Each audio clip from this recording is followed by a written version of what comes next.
I was lying in a hospital bed, barely recovering from a mild stroke, when my wife emptied our bank accounts, sold our home, and disappeared with a man I'd never met. But here's the thing. It wasn't the betrayal that shocked me most. It was how calm she was about it.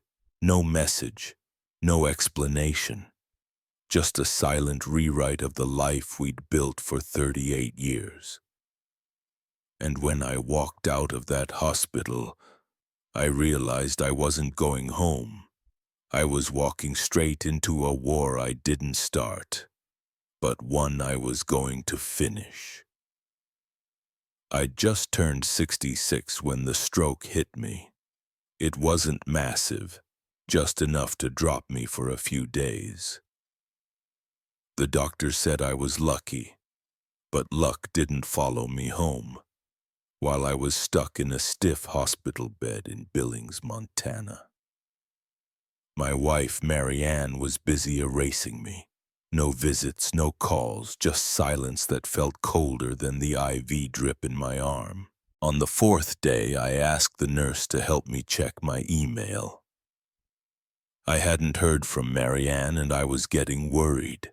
What I found wasn't a message from her, but a notification from our bank. $187,000. Gone. Closed account. No explanation.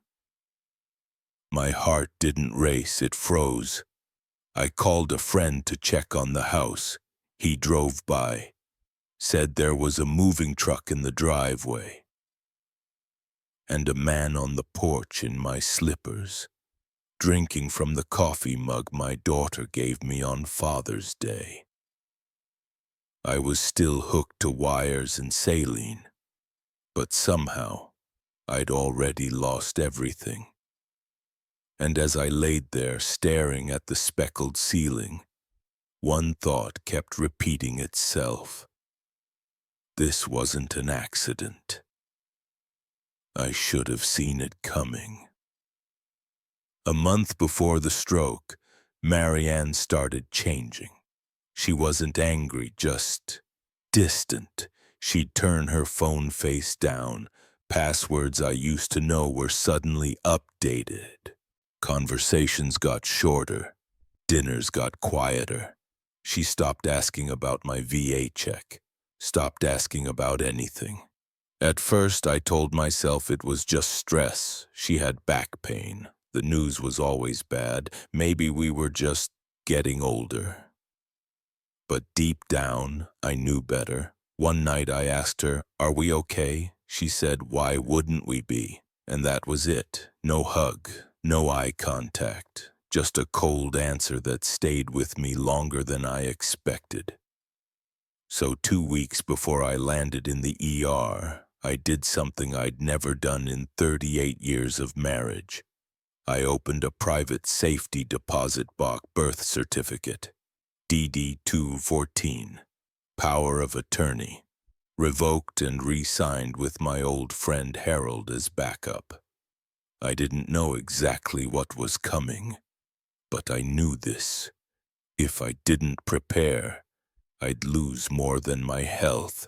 A week after I got home from the hospital, what was left of home anyway, I met Harold at a diner off Highway 212. He slid a folder across the table. "You're not gonna like this," he said. Inside, property transfer forms.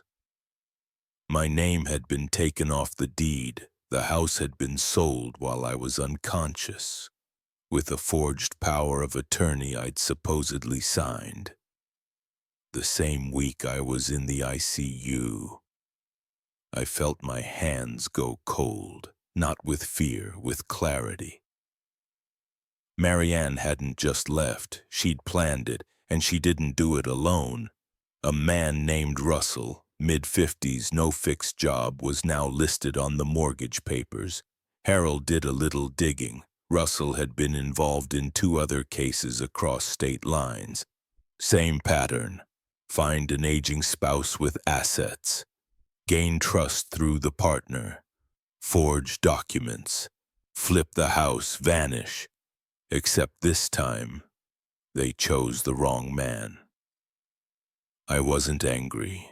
Not yet, but I wasn't going to disappear quietly either. I was going to respond the way the military trained me to, not with rage, but with precision. I didn't confront Marianne, didn't scream, didn't send a single text. I went silent completely. And while they thought I was fading into the background, I was gathering every document I had. I dug out our original mortgage papers from the safety deposit box, scanned my real signature, compared it to the one they'd forged. It didn't even come close. I pulled bank statements showing withdrawals I never made, email records with no reply. Then I checked my old Ring account. Turns out cloud storage remembers everything. I watched Russell, on my porch, wearing my flannel, signing for Amazon boxes, laughing like he owned the place. I compiled it all and handed it to Harold.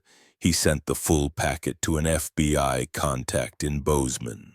Mortgage fraud, wire fraud, identity theft, federal charges if they could prove intent. A week later, Harold called me. His voice was steady. "They're opening a case," he said. "They've seen enough." And just like that, the silence I held onto became my sharpest weapon.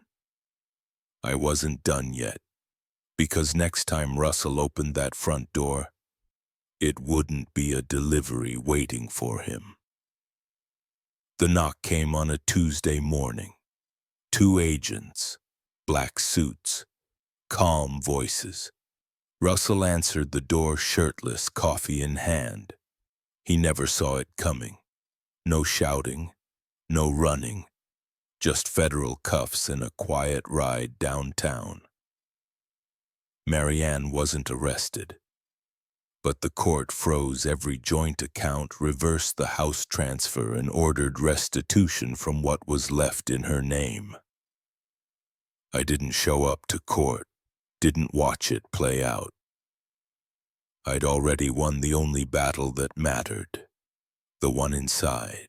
I sold the house, took what was mine, moved 3 hours north to a lakeside cabin near Helena.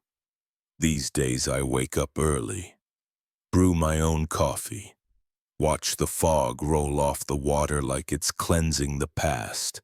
Some folks think revenge is loud, shouting, suing, throwing punches, but me, I think real revenge is peace. The kind you earn when you outlive the people who tried to erase you. One afternoon I got a letter in the mail from a man whose mother almost lost her home to Russell's scam. He wrote, "Your silence saved my family." I smiled, folded the letter, and went back to fishing. But deep down I knew this story wasn't over yet. I didn't win everything back. I lost a marriage, a home, and time I'll never recover. But I kept my name, my integrity, and that quiet voice inside that said, "You did the right thing." I didn't scream. I didn't threaten. I let the truth walk in the front door, while I stepped out the back and started again. If you've ever been betrayed, not with fists but with silence, if someone tried to rewrite your story without your consent, you're not alone. Comment below, I still stand, because no matter how much they can't take who you are. And just when I thought justice had been served, I got a message from my younger brother. It had one line: "Did you sign this? because your name's on a loan I just found. Stay with me. The next story, it gets even darker.